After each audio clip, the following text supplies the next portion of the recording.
आज हम बात करेंगे जो चाँद और तारे हैं उनके भीतर जो विराजमान जो रोशनी है, जो चांदनी है, जो लाइट है, उसके ऊपर कुछ संवाद, यानी कि रोशनी से संवाद।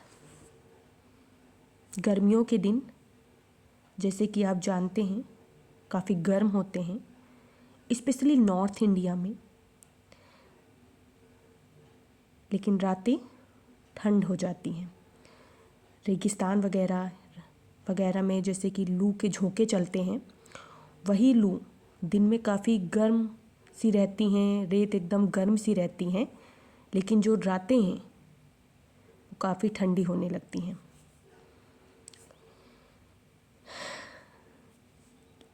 हर दिन की तरह ये दिन भी गर्मियों की दिन थे। गर्मियों की रात थी। ठंडी हवाएं पेड़ पौधों से छूते हुए, सरसराहट की आवाज़ करते हुए, हिलोड़े मारते हुए बह रही थी और पूरा का पूरा आसमां जो था वो चांद तारों से पूरी तरह सजा हुआ था। जो चांद तारे थे उनके भीतर जो विराजमान चांदनी थी वो पूरी धरा को मानो यूं प्रकाशित कर रही थी जैसे चांद तारे स्वयं ही धरा में स्वयं आकर पूरी धरा को ही प्रकाशित कर रहे हों और पूरी धरा यूं लग रही हो जैसे लाइट का एक बॉल हो गई हो।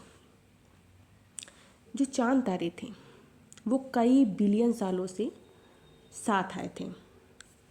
सूर्य था, सूर्य के बाद चांद का जब बनता है तब से उन लोगों का साथ में रहना प्रारंभ हो जाता है। चांद से फिर छोटे छोटे तारे भी उन्हीं के साथ रहना प्रारंभ हो जाते हैं,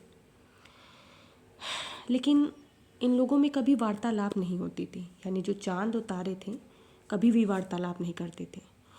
और इसके वार्तालाप ना होने के पीछे के कुछ कारण भी विद्यमान थे, जैसे कि चांद तारों में हमेशा इस बात की होड़ लगी रहती थी कि हमारी रोशनी से पूरी धरा ज़्यादा प्रकाशित होती रहती है। चांद को लगता था मेरी रोशनी से ज़्यादा प्रकाशित होती है और तारों को लगता था मेरी रोशनी ज़्यादा धरा प्रकाशित होती रहती है।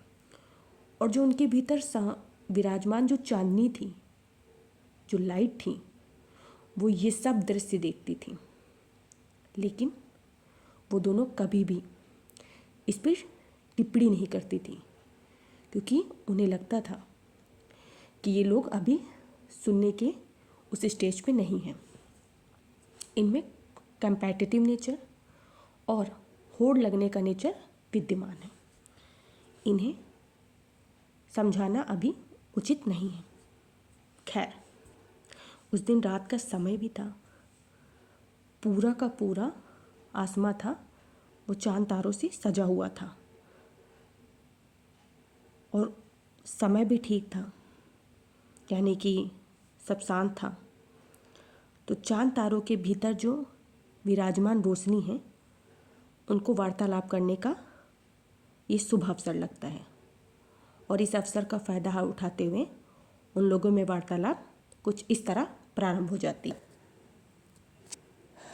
जब चांद तारों की रोशनी एक दूसरे के साथ आ जाती है तो रोशनी से ही संवाद करने लग जाती है।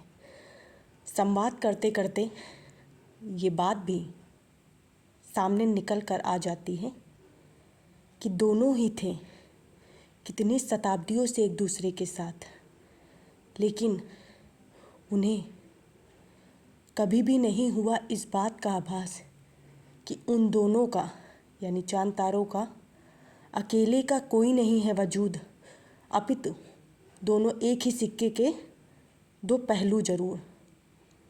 और जैसे ही उन्हें, यानी चांद तारों को, इस बात का हो जाता एहसास, उन दोनों में जरा सा भी नहीं रह जाता अहंकार का लेस मात्र।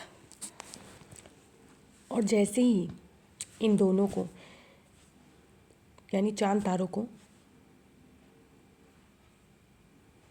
अपनी गलती का एहसास होता है।